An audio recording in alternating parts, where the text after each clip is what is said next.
ఓం శ్రీ సాయినాథాయ నమః. 11వ అధ్యాయము. భగవంతుడు లేదా బ్రహ్మము రెండు విధములుగా అవతరించవచ్చును. నిర్గుణ స్వరూపము, సగుణ స్వరూపము. నిర్గుణ స్వరూపము ఆకారము లేనిది, స్వగుణ స్వరూపము ఆకారము కలది.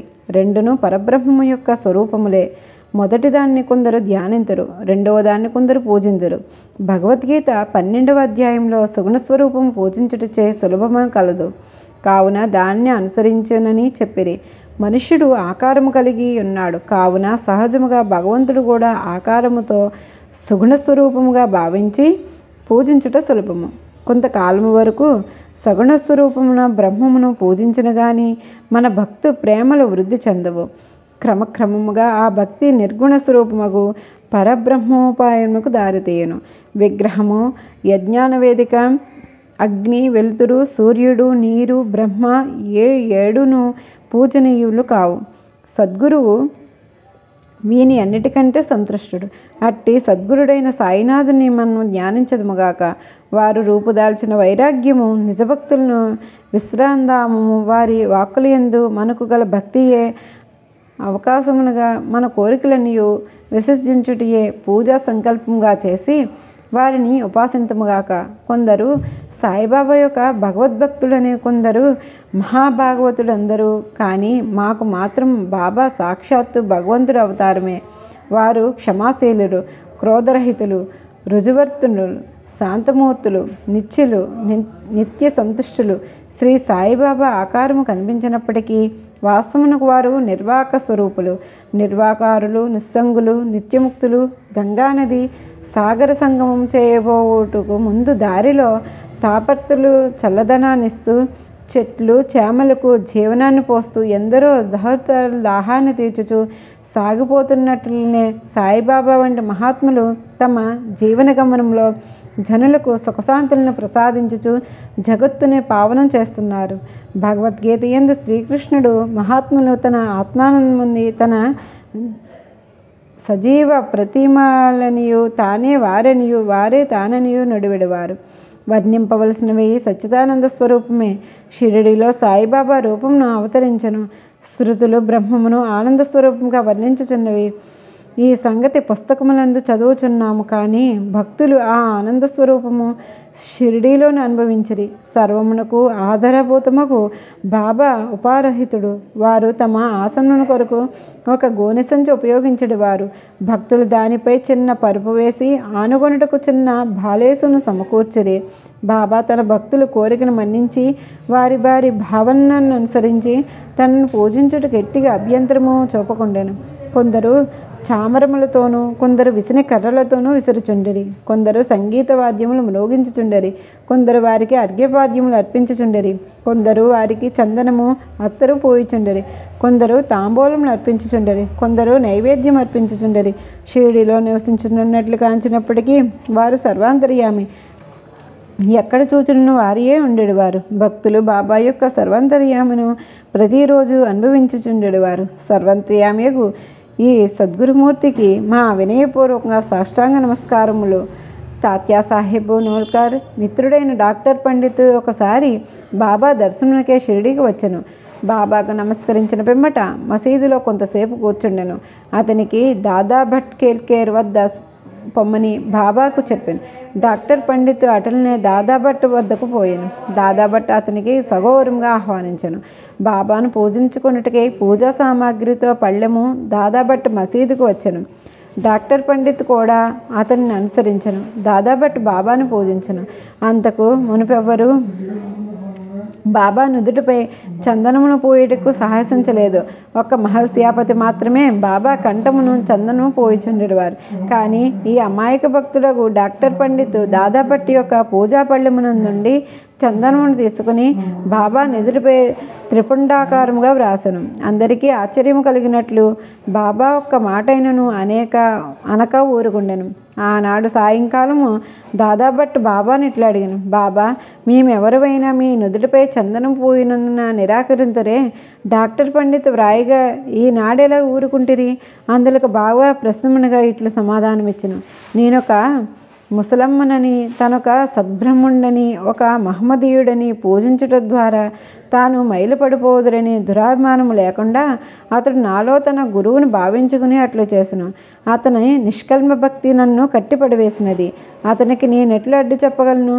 దాదాభట్టు ఆ తర్వాత డాక్టర్ పండితుని ప్రశ్నించగా అతడు బాబాను తన గురువుగా భావించి తన గురువుని కొనరించినట్లు బాబా నిధులపై త్రిపురంధ్రము వ్రాసెను. భక్తులు వారి వారి భావానుసారము తమ ఆరాధించుటకు బాబా సమ్మతించెను. ఒక్కొక్కసారి వారి మిక్కిలి వింతగా ప్రవర్తించేవారు. ఒక్కొక్కప్పుడు పూజా ద్రవ్యముల పళ్ళెమును విసిరివేయుచు ఉగ్రావతారమును దాల్చెడివారు. అట్టి సమయములోను బాబా సమీపించుటకు కూడా ఎవ్వరికి ధైర్యము చాలడిది కాదు. ఒక్కొక్కప్పుడు భక్తులను తిట్టుచుండెడివారు. ఒక్కొక్కప్పుడు మైనము కంటే మెత్తగా కనిపించడేవారు. అప్పుడు వారు శాంతిక్షములను ప్రతి రూపములే కనిపించుచుండెరి. బయటికి కోపముగాను లోపలి కళ్ళు ఎర్రచేసినప్పటికీ వారి హృదయం మాత్రము మాతృహృదయము వలె అనురాగము. వెంటనే వారి తమ భక్తులను ప్రేమతో దగ్గరకు తీసి నేనెప్పుడూ ఎవరినైనా కోపగించి ఎరుగును. తల్లి తన బిడ్డలను ఎక్కడైనాను తరిమివేయునా? సముద్రము తన చేరు నదులైనప్పటికీ తిరగగొట్టునా? నేను మిమ్మల్ని ఎందుకు నిరాశించదును? నేనెల్లప్పుడూ మీ యోగక్షేమముల్ని అపేక్షించదును. నేను మీ సేవకుడును. నేనెప్పుడు మీ వెంటే ఉండి పిలిచినా పలుకుతాను. నేనెప్పుడు కోరేది మీ ప్రేమ మాత్రమే అనడివారు. బాబా ఎప్పుడు ఏ భక్తుని ఎట్లు ఆస్వాదించువారో ఎవరికీ తెలియదు. అది కేవలము వారి ఇచ్ఛపై ఆధారపడి ఉండెను. హాజీ సిద్దిక్ పాల్కే కథ ఇందుకు ఉదాహరణము. సిద్దిక్ పాల్కే అను మహమ్మదీయుడు కళ్యాణ్ నివాసి మక్కా మదీనా మాత్రలు చేసిన పిమ్మట షిరిడి చేరును.